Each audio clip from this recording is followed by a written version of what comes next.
거실로 나가면 온통 하얀색과 회색뿐인 세상이 펼쳐져요.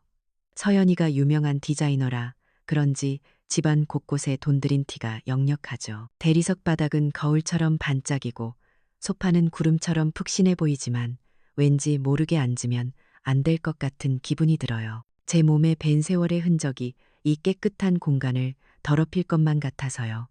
그래서 저는 늘 소파 끝에 잠시 걸터앉거나 식탁 의자에 허리를 꼿꼿이 세우고 앉아있곤 하죠. 창밖으로 동이 트기 시작하면 저는 잠에서 깨요. 제가 사는 이 집, 아니 아들 내외의 집은 강남에서도 손꼽히는 고급 아파트라 동트는 풍경마저 그림 같죠. 한강 위로 붉은 기운이 번지는 걸 보면 젊었을 적 고생했던 날들이 아득하게 느껴지기도 해요. 하지만 그 감상도 잠시뿐이에요. 곧이어 이 거대하고 하얀 집이 바쁘게 움직이기 시작하거든요. 제일 먼저 들리는 소리는 며느리 서연이의 뾰족한 구두 소리, 그리고 커피 머신이 캡슐을 뱉어내는 소리예요. 아들 민준이는 샤워를 하고 손주는 아직 꿈나라에 있죠. 저는 그 모든 소리를 제 작은 방 침대에 누워 가만히 듣고만 있어요. 제 방은 이 집에서 유일하게 볕이 잘 들지 않는 곳이에요. 창고로 쓰던 작은 방을 치워준 건데 제 낡은 자개장과 돌아간 남편의 사진 액자를 들여놓으니 꽉 차서 답답하게 느껴질 때가 많아요. 그래도 어쩌겠어요. 이만한 호강이 어디냐 생각하며 지내야죠. 아침 식사 시간은 언제나 전쟁 같아요. 민준이는 회사 갈 준비에, 서연이는 손주 영어 유치원 보낼 준비에 정신이 없죠. 저는 조용히 부엌과 식탁을 오가며 필요한 것들을 날라요. 갓 구운 빵 냄새, 진한 커피 향, 그리고 아이를 위한 유기농 주스까지 모든 것이 완벽하게 차려지지만 제 자리는 늘 애매해요. 다들 식사를 시작하고 나서야 저는 남은 자리에 조용히 앉아 수저를 들어요. 누가 시킨 것도 아닌데 그게 이 집에 보이지 않는 규칙이 되어버렸어요. 마치 모두의 식사가 끝난 후에야 비로소 제 식사 시간이 시작되는 것처럼요.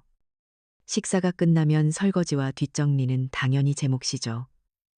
비싼 그릇들이 깰세라 조심조심 닦다 보면 제 손이 참 많이 늙었다는 걸 새삼 깨닫게 돼요. 쭈글쭈글하고 마디 굵은 손. 이 손으로 민준이를 키우고 이 손으로 남편의 마지막을 지켰는데 말이에요. 손주가 어지른 장난감을 정리하는 것도 제 일과 중 하나예요.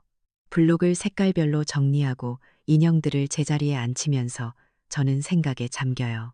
겉으로 보기엔 그저 느릿느릿 집안일을 하는 늙은이 같겠지만 제 눈과 귀는 늘 열려 있거든요. 민준이의 한숨 소리가 전보다 깊어졌다는 것, 서연이가 새로 산 명품 가방이 지난달 월급보다 비싸 보인다는 것, 저는 말없이 모든 것을 보고 듣고 제 마음속에 차곡차곡 쌓아두죠.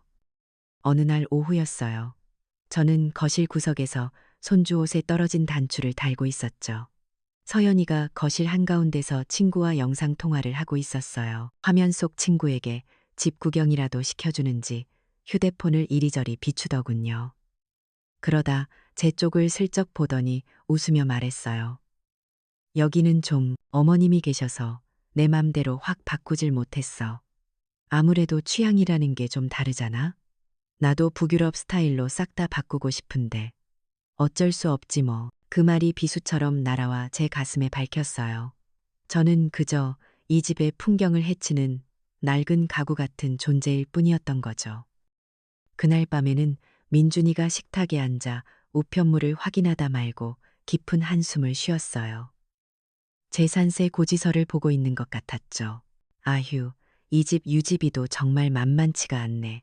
누구 들으라고 하는 소리는 아니었겠지만 그 말의 무게는 고스란히 제 어깨를 짓눌렀어요. 그래, 나는 이 비싼 집에 얹혀 사는 돈만 축내는 짐이구나. 그날 밤 저는 제 작은 방 침대에 누워 한참을 뒤척였어요. 가족들 사이에는 보이지 않는 벽이 있었어요. 특히 휴대폰 안에 있는 세상은 저에게는 금지된 곳이었죠. 아파트 주민 회의 공지, 손주 학교 알림장, 심지어 가족들의 저녁 약속까지.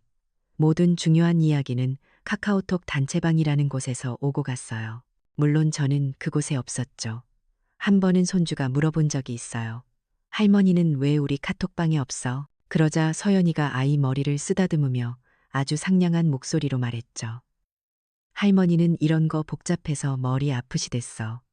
우리끼리 얘기해서 알려드리는 게 더 편하시대. 그렇지요, 어머님. 저는 그저 희미하게 웃으며 고개를 끄덕일 수밖에 없었어요.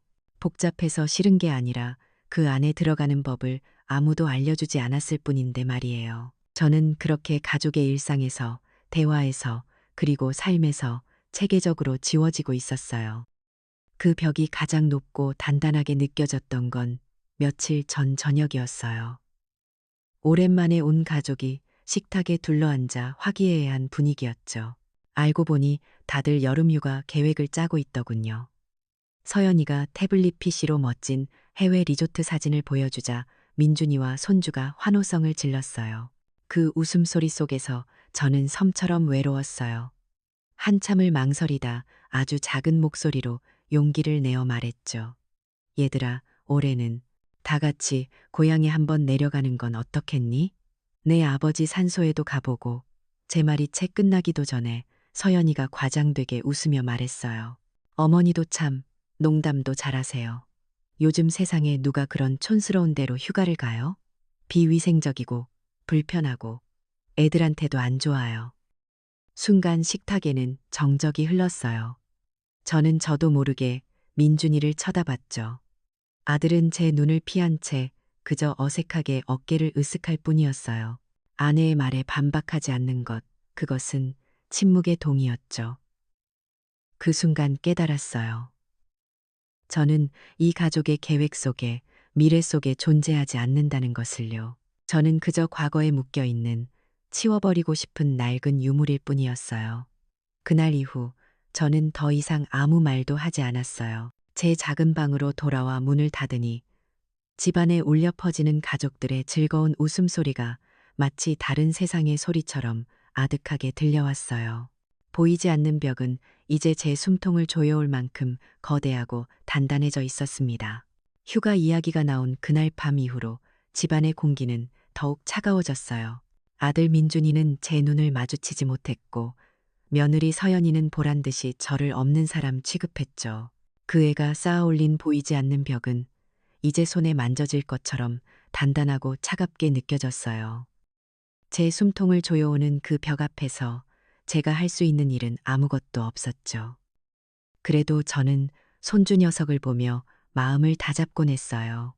핏줄이라는 게 뭔지 녀석만 보면 제 마음속 응어리가 조금은 풀리는 것 같았거든요. 하루는 녀석이 제 무릎을 베고 눕기에 제가 옛날 이야기를 들려주기 시작했어요. 옛날 옛적에 꽤 많은 토끼가 살았는데 제 목소리가 정겹게 울려 퍼지던 그 순간이었어요. 서연이가 방에서 나오더니 아이 손에서 제 손을 떼어내고는 영어로 된 두꺼운 그림책을 안겨주더군요. 그러면서 저를 향해 말했어요. 어머님, 그런 비과학적인 옛날 이야기는 아이의 논리적 사고를 방해한대요. 유명한 아동 심리학자도 그랬어요. 미신 같은 거 자꾸 들려주시면 교육에 안 좋아요. 그 말은 마치 제 평생의 지혜와 경험이 우리 조상들이 물려준 이야기가 모두 쓸모없는 미신 쪼가리라고 말하는 것 같았어요. 제 문화, 제 삶 자체가 부정당하는 기분이었죠. 저는 아무 대꾸도 못하고 그저 입을 다물었어요. 며칠 뒤부터 집안은 그야말로 살얼음판이었어요. 서연이가 아주 중요한 패션 파티에 참석하게 되었거든요. 청담동에 있는 고급 편집숍에서 열리는 행사인데 유명한 디자이너들과 투자자들이 대거 참석한다고 했어요. 서연이는 이번 프로젝트의 성공 여부에 우리 가족의 미래가 달렸다며 아침부터 밤까지 신경을 곤두세웠죠. 민준이는 아내 눈치를 보느라 집에서도 발소리조차 죽였고 저는 그 예민한 분위기 속에서 혹여나 실수라도 할까봐 그림자처럼 조용히 움직여야 했어요. 파티 바로 전날이었어요. 서연이의 친구들이 집에 찾아왔죠.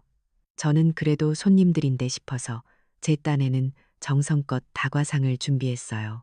곱게 만든 곶감마리와 제가 직접 달인 대추차. 민준이가 어렸을 적 참 좋아하던 것들이었죠. 하지만 쟁반을 들고 거실로 나가는 순간 서연이의 차가운 목소리가 제 발걸음을 멈추게 했어요. 어머님, 그거 그냥 주방에 두세요. 제 친구들은 입맛이 까다로워서 이런 올드한 음식은 안 먹을 거예요. 친구들 앞에서 대놓고 면박을 주는 며느리 앞에서 저는 순식간에 얼굴이 화끈거렸어요. 제 정성과 시간, 그리고 제 존재 가치가 그렇게 한마디 말로 아무것도 아닌 것이 되어버렸죠. 저는 억지 미소를 지으며 조용히 부엌으로 물러났어요. 등 뒤로 서연이 친구들의 어색한 웃음소리가 들려오는 것 같았어요. 그리고 문제의 그날이 밝았죠.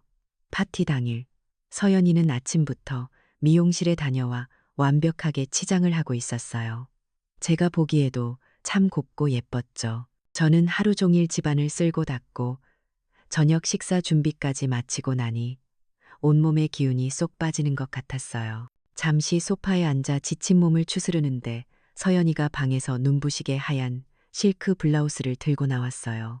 이번 파티를 위해 특별히 맞춤 제작한 옷이라며 그 가격이 제 한 달 생활비의 몇 배는 좋게 될 거라고 했죠. 저는 고된 몸을 좀 녹여볼까 싶어 따뜻한 인삼차 한 잔을 타서 마시려던 참이었어요. 바로 그때였어요. 거실을 가로질러 오던 서연이와 제 동선이 겹쳤고 제 손에 들려있던 찻잔이 그만 기울고 만 거예요. 왈칵 하고 쏟아진 갈색 인삼차가 새하얀 실크 블라우스 위로 속절없이 번져나갔어요. 그 순간 세상의 모든 소리가 멎는 것 같았죠. 아, 서연이의 날카로운 비명소리가 집안을 갈랐어요. 다음 순간 축축하고 뜨거운 무언가가 제 얼굴로 날아왔어요.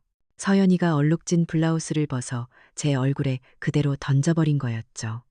당신 같은 쓸모없는 짐덩어리가 내 인생을 망쳤어. 이게 어떤 옷인데, 이게 어떤 자리인데. 서연이는 이성을 잃고 악을 썼어요.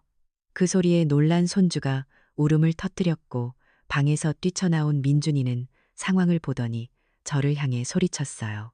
어머니, 제발 가만히 좀 계세요. 이게 얼마짜리인 줄 아세요? 아들의 눈에는 저에 대한 걱정은 단 한 점도 없었어요. 오직 비싼 옷과 아내의 경력에 대한 염려뿐이었죠. 저는 그 순간 깨달았어요. 아, 이 집에서 나는 정말로 아무것도 아니구나. 그날 밤 아들 내외는 제 짐을 검은 쓰레기 봉투 몇 개에 나눠 담았어요. 마치 쓰레기를 버리듯이요. 그들의 표정에는 어떤 감정도 실려 있지 않았어요. 민준이는 저를 현관문 밖으로 밀어내며 차갑게 말했죠. 어머니의 부주의를 저희가 더는 감당할 수 없어요. 당분간만이라도 나가 계세요. 당분간이라는 말이 얼마나 공허하게 들렸는지 몰라요. 쾅 하고 닫히는 현관문 소리와 함께 저는 평생을 바친 아들의 집에서 한밤중에 맨몸으로 쫓겨났어요. 차가운 밤 공기가 폐부 깊숙이 스며들었어요. 화려한 강남의 불빛들이 어지럽게 번졌죠. 어디로 가야 할지, 누구에게 연락해야 할지 아무 생각도 나지 않았어요. 주머니를 뒤져봤지만 낡은 손수건 한 장이 전부였죠. 휴대폰도 없이 쫓겨난 저는 그제야 제가 얼마나 무력한 존재인지 깨달았어요. 공중전화라도 찾아야겠다 싶어 비틀거리며 걸었지만 익숙했던 전화박스는 어디에도 보이지 않았어요. 삐삐 소리가 울리던 시절의 낡은 기억은 이 도시에서 이미 사라진 지 오래였던 거죠. 저는 거대한 아파트 숲 사이에서 그렇게 길을 잃고 홀로 서 있었어요. 마치 세상 전체가 저를 향해 문을 닫아버린 것 같았답니다. 그날 밤 강남의 거리는 유난히 춥고 소란스러웠어요. 어디로 가야 할지, 무엇을 해야 할지 아무것도 알 수 없었죠. 제 손에 들린 건 낡은 손수건 한 장뿐. 평생을 바친 아들의 집에서 저는 그렇게 맨몸으로 쫓겨난 거예요. 머릿속이 텅 비어버린 것 같았어요. 한참을 멍하니 서 있다가 띄엄띄엄 기억나는 친척들 얼굴을 떠올렸지만 이 늦은 밤에 이런 행색으로 찾아갈 용기가 나지 않았어요. 결국 제 발길이 향한 곳은 24시간 불이 켜진 찜질방이었어요. 시끄럽고 낯선 사람들 틈에 끼어 차가운 바닥에 몸을 뉘었지만 잠은 오지 않았어요. 옆 사람의 코 고는 소리, 멀리서 들려오는 텔레비전 소리, 그 모든 소음 속에서 저는 제 심장이 쿵쾅거리는 소리만 들을 수 있었죠. 다음 날은 근처의 값싼 여관에서 뜬 눈으로 밤을 지새웠어요. 퀴퀴한 냄새가 나는 좁은 방에 혼자 누워 있자니 아들의 집, 그 답답하던 작은 방마저 그리워지더군요. 주머니에 있던 쌈짓돈 몇 푼으로 며칠을 버텼어요. 그 와중에도 저는 혹시나 하는 마음에 계속 아들에게 연락을 시도했어요. 찜질방 카운터에 부탁해 동전을 받고 공중전화로 전화를 걸었죠. 신호는 가는데 아들은 받지 않았어요. 10번, 20번을 걸어도 마찬가지였어요. 그러다 며칠이 더 지났을까요? 여관비가 다 떨어져 다시 거리로 나앉기 직전에 저는 지나가던 젊은 학생에게 부탁해 민준이에게 문자 메시지라는 걸 한번 보내봤어요. 민준아, 엄마다. 연락 좀 다오. 그렇게 한참을 기다렸죠. 답장은 왔어요. 하지만 그 내용은 제 마지막 남은 희망마저 짓밟아 버렸어요. 어머니, 저희도 힘들어요. 당분간 연락하지 마세요. 너무나 차갑고 단호한 그 문장을 저는 옆에 있던 학생에게 몇 번이고 다시 읽어달라고 부탁해야 했어요. 가족에게 완전히 버림받았다는 사실을 인정해야만 했어요. 이제 기댈 곳은 이 나라, 이 사회밖에 없었죠. 저는 다음 날 아침 일찍 주민센터 문이 열리기만을 기다렸어요. 번호표를 뽑고 한참을 기다려 앉은 상담 창구 앞에서 저는 제 사정을 떨리는 목소리로 설명했어요. 집에서 쫓겨났고 당장 지낼 곳도 먹을 것도 없다고요. 기초생활수급자라도 신청할 수 있냐고요. 직원은 제 서류를 보며 컴퓨터를 한참 두드리더니 아주 기계적인 목소리로 말했어요. 어머님은 안타깝지만 대상이 안 되시네요. 법적 부양 의무자인 아드님 소득이 기준을 초과해서요. 제 아들의 소득이 저를 길거리로 내몬 바로 그 아들의 성공이 저를 이 사회의 가장 기본적인 안전망에서조차 밀어내고 있었던 거예요. 그 직원은 제 절망적인 얼굴을 보면서도 덧붙였죠. 자세한 내용은 인터넷으로 신청하시면서 확인하시면 더 빠릅니다. 저는 그저 고개를 숙인 채 나올 수밖에 없었어요. 그날 밤에는 비가 내렸어요. 저는 흠뻑 젖은 채 불 꺼진 상가 건물 처마 밑에 웅크리고 앉아 있었죠. 빗물이 뺨을 타고 흐르는데 이게 빗물인지 눈물인지 알 수가 없었어요. 갓난아기였던 민준이가 열이 펄펄 끓던 밤이 떠올랐어요. 저는 아기를 업고 밤새도록 방 안을 서성이며 열이 내리기만을 기도했죠.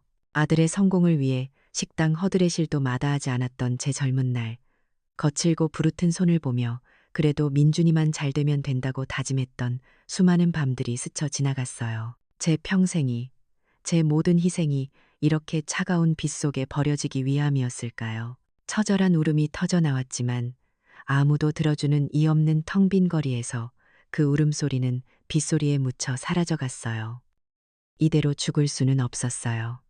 다음 날 저는 마지막 희망을 품고 노인복지관을 찾아갔어요.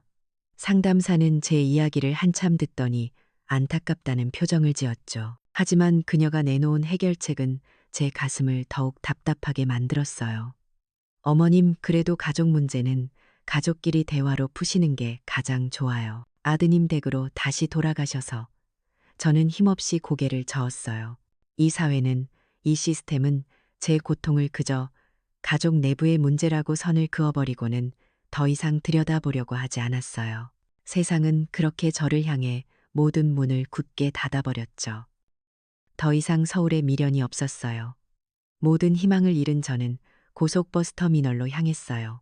돌아가신 남편의 고향, 충청도 그 작은 시골 마을로 가는 버스표 한 장을 끊었죠. 시끄럽고 분주한 터미널의 풍경 속에서 저만 외딴 섬처럼 느껴졌어요. 버스에 올라 차창 밖을 바라봤어요. 제가 평생을 바쳐 아들을 키워낸 저 화려한 도시가 이제는 저를 밀어낸 거대한 괴물처럼 보였어요. 버스가 서울을 벗어나자 풍경은 점차 회색에서 초록색으로 바뀌어갔지만 제 마음은 여전히 잿빛이었어요. 고향은 저에게 남은 유일한 그리고 마지막 도피처였죠. 몇 시간을 달려 도착한 시골 버스 정류장은 텅 비어 있었어요. 거기서부터 남편이 남긴 낡은 시골집까지는 한참을 더 걸어야 했죠. 잡초가 무성하게 자라 길을 뒤덮은 집, 페인트가 다 벗겨져 흉측한 몰골을 드러낸 대문, 녹슨 자물쇠, 모든 것이 폐가처럼 보였어요. 삐걱거리는 대문을 힘겹게 열고 들어선 마당 한 구석, 먼지가 뽀얗게 쌓인 우편함이 눈에 들어왔어요. 저는 무심코 우편함 뚜껑을 열었죠. 수북하게 쌓인 낡은 고지서들, 광고지들 사이에서 유독 낯선 대봉투 하나가 끼어 있었어요. 빳빳한 종이에 찍힌 군청이라는 글자가 선명했죠. 이게 뭘까? 세금 독촉장이라도 되는 걸까?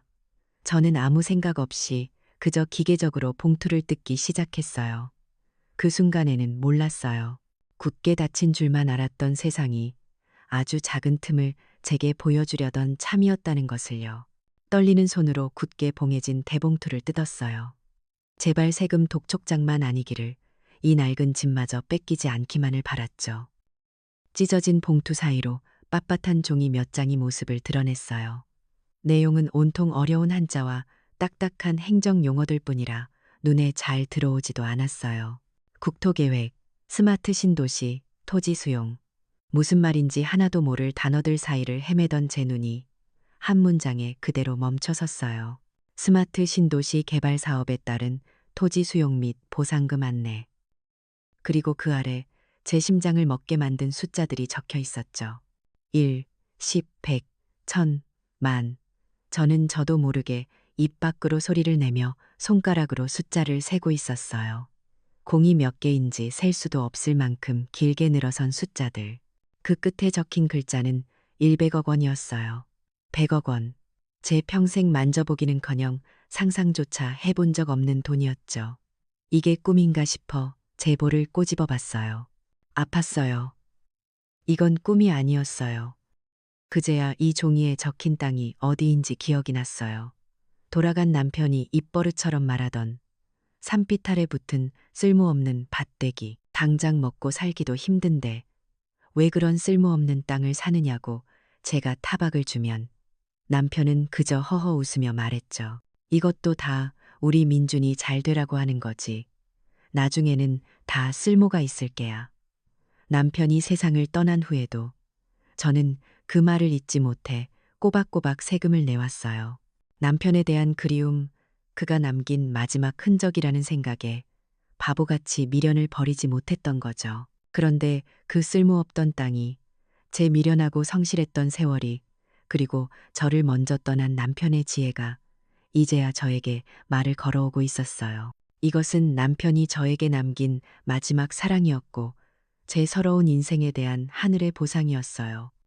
한참을 멍하니 그 종이만 내려다봤어요.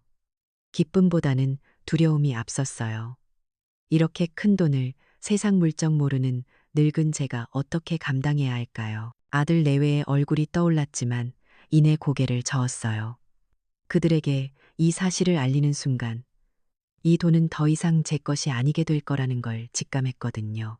머릿속이 하얘지던 그때 한 사람의 얼굴이 떠올랐어요. 수십 년간 연락 한 번 못하고 살았던 고향 친구 영숙이. 저는 동네 어귀 작은 가게로 달려가 주인에게 사정을 하고 전화 한 통을 빌렸었어요. 오래전에 외워뒀던 영숙이네 다방 번호를 더듬더듬 눌렀죠. 신호가 몇 번 가고 낯선 젊은 여자의 목소리가 들렸어요. 네, YS 부동산 컨설팅입니다. 잘못 걸었나 싶어 끊으려는데 수화기 너머로 익숙한 목소리가 들려왔어요. 김 실장, 나 좀 바꿔줘봐. 잠시 후 제 귀에 수십 년 전과 똑같은 쩌렁쩌렁한 목소리가 꽂혔어요. 여보세요. 영숙이니? 나 순자야. 수화기 너머로 잠시 침묵이 흘렀어요. 이내 와르르 터져나오는 영숙이의 목소리. 세상에, 순자 너 맞니? 이게 얼마만이야? 너 지금 어디야? 영숙이는 읍내에서 작은 다방을 하던 친구였는데 이제는 그 지역에서 가장 잘 나가는 부동산 컨설턴트가 되어 있었어요. 저는 눈물을 흘리며 제 사정을 두서없이 털어놓았고 영숙이는 당장 자기 사무실로 오라고 소리쳤죠. 영숙이의 사무실은 제가 상상했던 것과 전혀 다른 모습이었어요. 읍내 상가 2층에 자리 잡은 사무실은 반짝이는 유리와 세련된 가구들로 꾸며져 있었죠. 초라한 제 행색과는 어울리지 않는 곳이었어요. 하지만 영숙이는 저를 보자마자 와락 껴안으며 제 등을 두드려 주었어요. 그리고 제가 내민 서류를 보더니 눈을 동그랗게 뜨더군요. 영숙이는 저를 자기 책상 앞에 앉히고는 태블릿 PC라는 신기한 물건을 꺼내 화면을 보여주었어요. 화면에는 알록달록한 선과 그림으로 가득한 지도가 펼쳐졌죠. 순자야, 이거 봐. 네 남편이 남겨준 땅이 바로 여기야. 이번에 새로 들어서는 스마트 신도시의 딱 한가운데 상업지구로 지정된 황금입지라고. 영숙이는 화면을 손가락으로 휙휙 넘기며 개발 도면과 멋진 건물 그림들을 보여주었어요. 저는 그 신기한 기술에 놀라면서도 눈을 떼지 않고 화면을 뚫어져라 쳐다봤어요. 난생 처음 보는 그 기계 앞에서 저는 더 이상 주눅들지 않았어요. 저것이 바로 제 무기라는 걸 깨달았으니까요. 영숙이가 제 손을 꼭 잡으며 진지하게 말했어요. 순자야, 정신 똑바로 차려야 해. 이건 단순한 돈이 아니야. 이건 네가 내 인생의 주인이 될 수 있는 마지막 기회야. 다시는 누구에게도 내 인생을 휘두르게 놔두면 안 돼. 그 말을 듣는 순간 제 눈에서 뜨거운 눈물이 흘러내렸어요. 아들과 며느리에게 쓸모없는 짐덩어리 취급을 받던 제 모습, 차가운 밤거리에 내쫓겼던 그 순간이 스쳐 지나갔어요. 이제는 달라져야 했어요. 저는 더 이상 약하고 의존적인 늙은이가 아니었어요. 제 눈에 희미하게 남아있던 눈물이 마르고 그 자리에 차가운 총기가 서리기 시작했어요. 이야기를 다 들은 영숙이는 잠시 생각에 잠기더니 수화기를 들었어요. 박 변호사님, 저 영숙이에요. 아주 중요한 손님이 계셔서요. 영숙이는 이 지역에서 가장 유능하고 무엇보다 사람이 진국이라 믿을 수 있는 변호사를 소개해 주었어요. 혼자 싸우려고 하지 마. 이제부터는 전문가의 도움을 받아야 해. 저는 떨리는 목소리로 약속을 잡았어요. 내일 오전 10시 제 반격의 첫 단추가 그렇게 채워지고 있었어요. 변호사와의 상담을 마친 다음 날이었어요. 박 변호사님은 제 이야기를 듣고는 분노했지만 제게는 아주 차분하고 이성적으로 앞으로의 계획을 설명해 주었죠. 제 손에는 이제 100억 원이라는 돈뿐만 아니라 법이라는 강력한 무기가 들려 있었어요. 그 사실만으로도 저는 지난 몇 주간의 서름을 딛고 다시 허리를 꼿꼿이 펼 수 있었어요. 영숙이는 자기 일처럼 기뻐하며 이제 좋은 날만 있을 거라고 제 손을 꼭 잡아주었죠. 시골의 소문은 발보다 빨랐어요. 제가 100억 원대 땅 부자가 되었다는 이야기는 순식간에 온 동네에 퍼져나갔죠. 그리고 그 소문은 바람을 타고 서울에 있는 아들 내외의 귀에까지 들어갔나 봐요. 며칠 지나지 않아 제 낡은 시골집 대문 앞에 번쩍이는 외제차 한 대가 멈춰 섰어요. 차에서 내린 건 최고급 옷으로 한껏 멋을 낸 민준이와 서연이었죠. 그들의 손에는 제가 평생 구경도 못 해본 최고급 과일 바구니가 들려 있었어요. 그들은 저를 보자마자 땅바닥에 무릎이라도 꿇을 기세로 달려들었어요. 서연이는 눈물을 뚝뚝 흘리며 제 손을 잡았죠. 어머니, 저희가 다 잘못했어요. 저희가 잠시 미쳤었나 봐요. 제발 용서해 주세요. 민준이도 옆에서 고개를 숙인 채 어머니, 정말 죄송합니다. 라며 앵무새처럼 같은 말만 반복했어요. 하지만 그들의 눈물 젖은 얼굴 어디에서도 진심 어린 후회는 찾아볼 수 없었어요.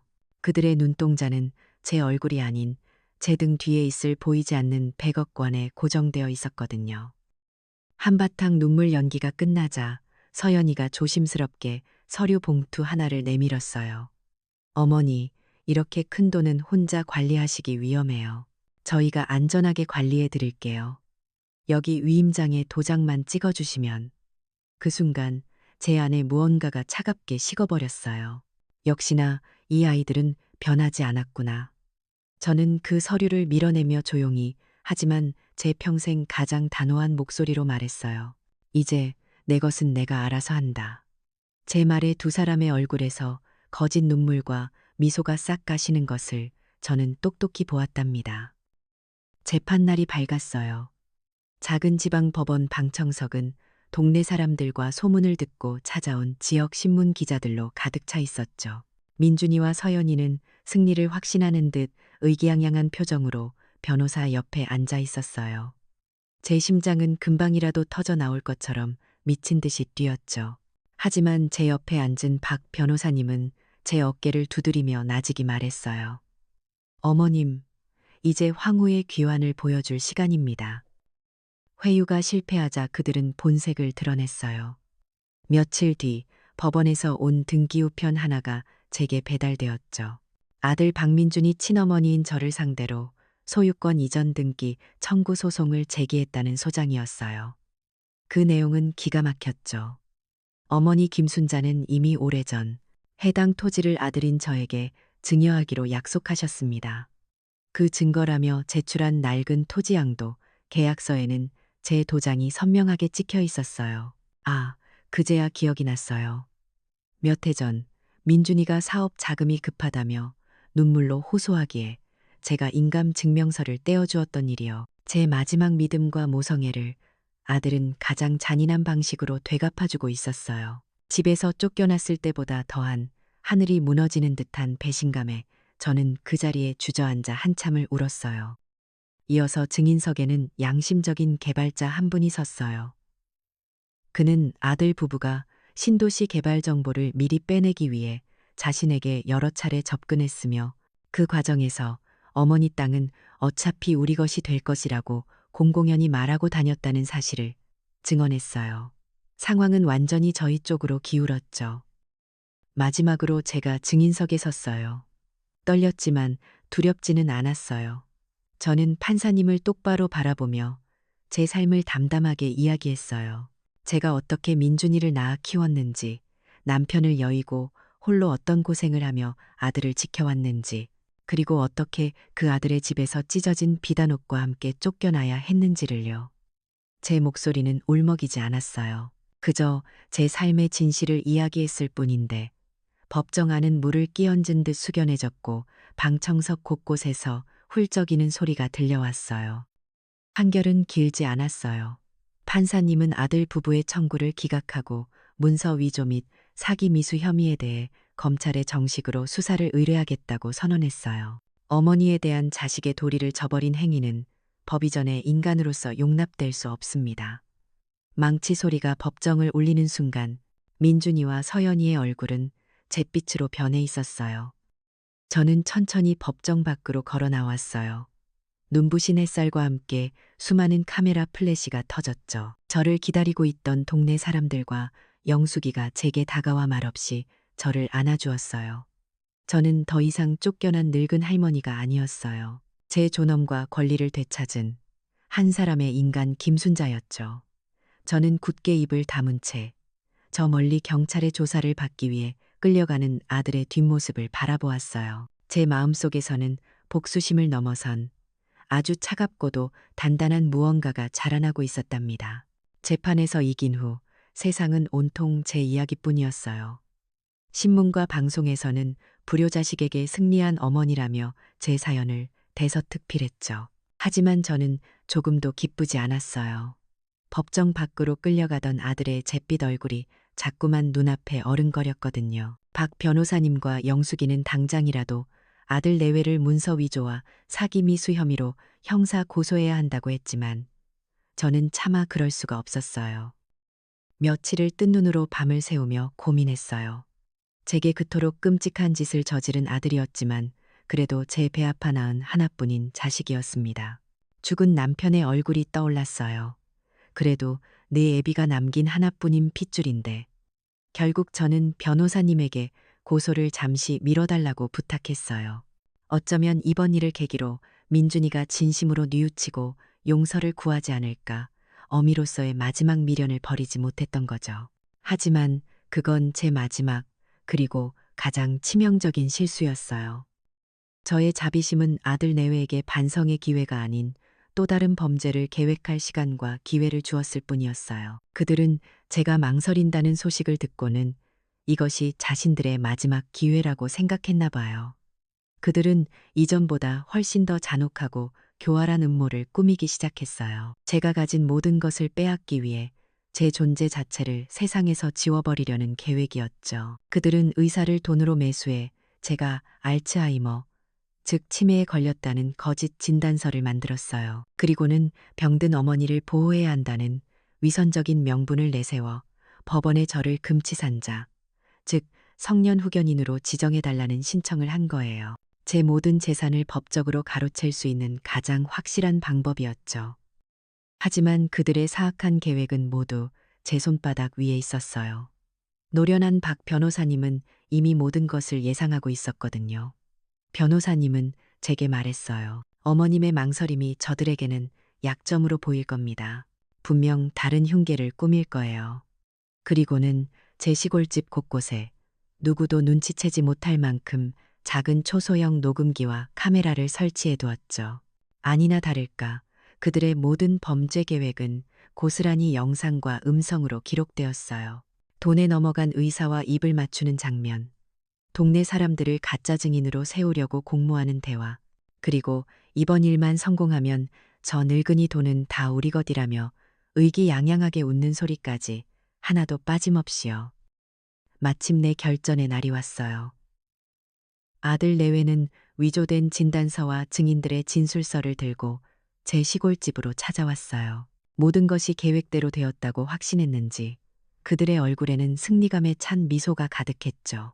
그들은 제 앞에 서류를 내밀며 축배라도 들듯이 와인병을 꺼내 들었어요. 바로 그 순간이었어요.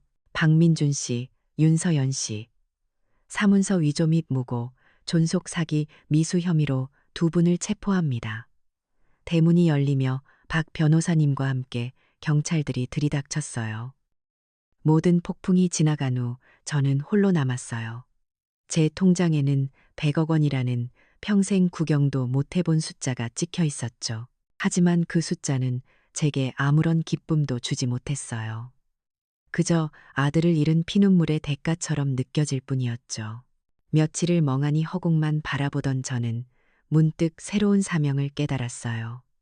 이 슬픔으로 얻은 돈을 이대로 썩힐 수는 없었어요. 저는 변호사님과 영숙이를 불렀어요. 그리고 제 결심을 말했죠. 제 전 재산을 사회에 환원하여 저처럼 가족에게 버림받고 기댈 곳 없는 노인들을 위한 따뜻한 보금자리를 만들고 싶다고요. 이름은 순잔의 집이라고 지을 거라고 했어요. 제 이야기를 들은 두 사람은 눈물을 글썽이며 제 손을 꼭 잡아주었죠. 그 소식은 온라인 기부 플랫폼과 SNS를 통해 전국으로 퍼져나갔고 각지에서 후원의 손길이 이어졌어요. 제 고향 마을 사람들은 너나 할 것 없이 순잔의 집 건립을 위해 두 팔을 걷어붙이고 나섰죠. 잿더미만 남았던 제 인생에 새로운 왕국이 건설되기 시작한 거예요. 저는 더 이상 버림받고 외로웠던 어머니가 아니었어요.